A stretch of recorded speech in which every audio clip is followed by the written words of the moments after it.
Hello, friends. This week is going to be a little bit different because I'm just having the worst luck. And normally I wouldn't share that I'm having the worst luck. I would just go ahead and upload something and be done with it.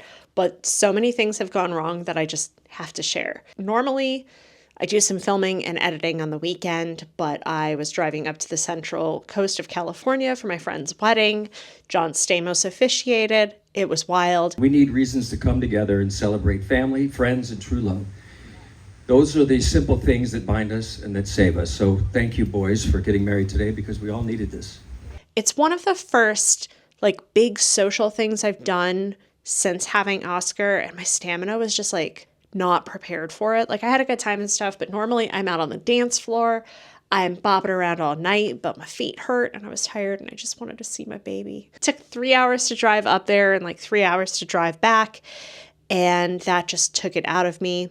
Additionally, we had some crazy rain come through this week, so the barometric pressure just messed with my head, so I have not been in sync. You know when you feel hung over, but it just has nothing to do with anything that you've put in your body. It's just the air and the cosmos around you. So that was going on. I had a great episode recorded today about my experience at Kindbody, which, by the way, my name is Meredith. I'm a single mother by choice. I had a baby with my gay best friend, and Kindbody was the one that helped facilitate our IVF process. And a friend of mine let me know that there was a whole podcast done by Bloomberg about IVF and Kindbody and where the company's going wrong. And I was like, oh my gosh, this is something I really should share, how my experience was for anybody who's looking for answers from real patients. And I recorded that whole episode today in slow motion.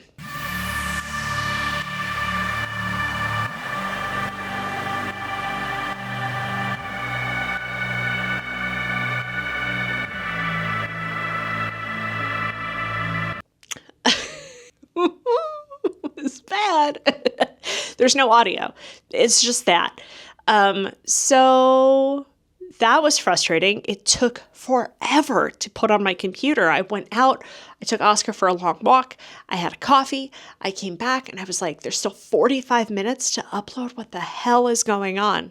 I'm double checking in my little screen right now. And all right, we are recording appropriately. Great. So, I sat down to edit and was ready to go, and there was just nothing to do.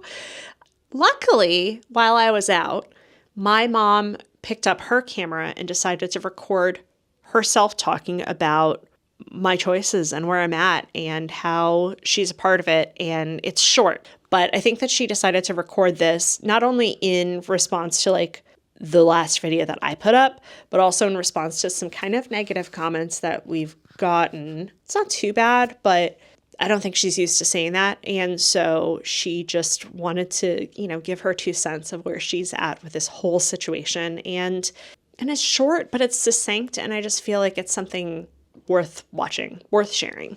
So rather than re-recording the whole Kindbody thing this afternoon and posting that, we're just going to take a look at what Mom had to say, and I will re-record all that Kindbody stuff tomorrow or the next day. On top of it all, I have recorded this intro 3 times, and it just does not want to upload to my computer. I was just doing it on my phone and trying to airdrop it to my computer, and it's taking forever. So I hope this one works. Still unemployed, still sending out resumes, still trying to figure that out. It's been a hell of a time, but big news is that this week I'm officially YouTube monetized. So thank you to everybody who's been watching, who's subscribed. I can't believe I'm here. I can't believe I got here. I thought my story was worth sharing, but knowing that other people think it's worth watching is its own milestone. So thank you. This next week will be better. We'll just get our stuff together next week and have something a little bit more professional. Send me an emoji of encouragement, if you please. That would be really great. Just drop it in the comments below. Subscribe and of course. Hit the notification bell and stick to the end of the video because Mom talks about our experience, with Michael and how he's part of the family. And at the end, I have a a really goofy little video of him in newborn sleep deprivation telling my mom about one of the dreams that he had, and it makes me laugh. And I asked my mom if she remembered him telling her this, and she's like, no, not at all. So it's where we were at in the first 2 weeks. Listen, if you're going to have a baby with a gay best friend, see if he can't take paternity leave, because Michael did, and he spent the first 2 weeks with us, which was great. Anyway, that's this week. Thanks for joining. Love y'all. Let's get to it. Let's watch Mom yammer a little bit, shall we? Here's to you, Janie. I always said, grow up first, get married, have a baby. Or get married, grow up, and have a baby. But the baby should always be the period at the end of the sentence. Well, Meredith grew up. She didn't get married, but she had a baby. So how do I feel about what she did? Well, she's a grown-up. She's an adult.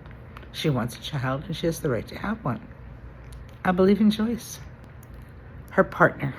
I guess he's technically not a partner. He was a donor. But Michael's always been her partner ever since college. Remember the first time I met him? We were in the rotunda of Flagler College dorms. He was helping someone with their math.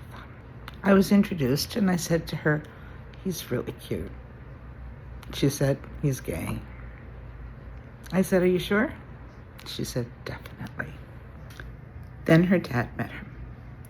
It was in her apartment on Sanford Street in St. Augustine, where it seems like most of the theater majors lived. We went over for the evening, and Mike was there, not a theater major, but always hung around them. And I was very surprised at the conversation we had with him. When we left, her father said, I really like that guy. He's smart. They were together through their whole college career. Mike and Meredith were like a pair of just really good friends, hung together, partied together, probably got in a little bit of too much trouble together that I didn't know about, and maybe I really don't want to know about. On graduation day, they graduated the same day, all of Meredith's graduation pictures have Michael in them. All our family pictures have Michael in them. So apparently he is part of our family and always has been. After college came Orlando. Meredith was working there. Mike was living there. It only ended up that eventually they ended up living together in Windermere. And never had a problem. Just always good buddies, always together. As a matter of fact, the three of them lived together, Meredith, Dylan, and Mike, my other son. Time moved on. They grew up even more and eventually had to leave Orlando. Michael to Alaska, Meredith to California, but still friends. Stayed friends the whole time they lived apart from one another.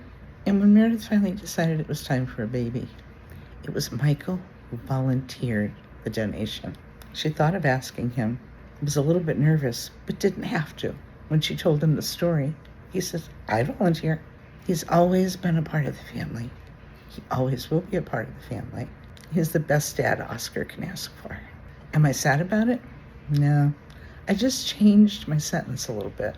Find a great friend, grow up, have a baby.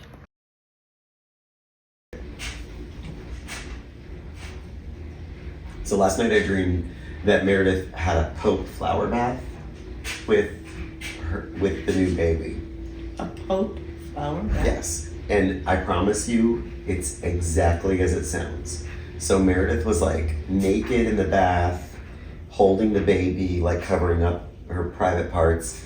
And there was like flower petals and rose petals like sprinkled over her and the baby and in the water and everything. And then to the side of them was the Pope. The new one. Yeah. And you and Meredith were kind of frustrated because you wanted the Pope to take off his robe, like maybe he had like a bathing suit or something that he could wear. And he's like, no, I'm the Pope. I'm gonna wear the full-on robe. So it was almost like they were getting baptized by the Pope because he was all the way up to his waist in water. Cool. All they were to go. I'm glad. If we're going to be baptized, it should be by the Pope. Mm-hmm.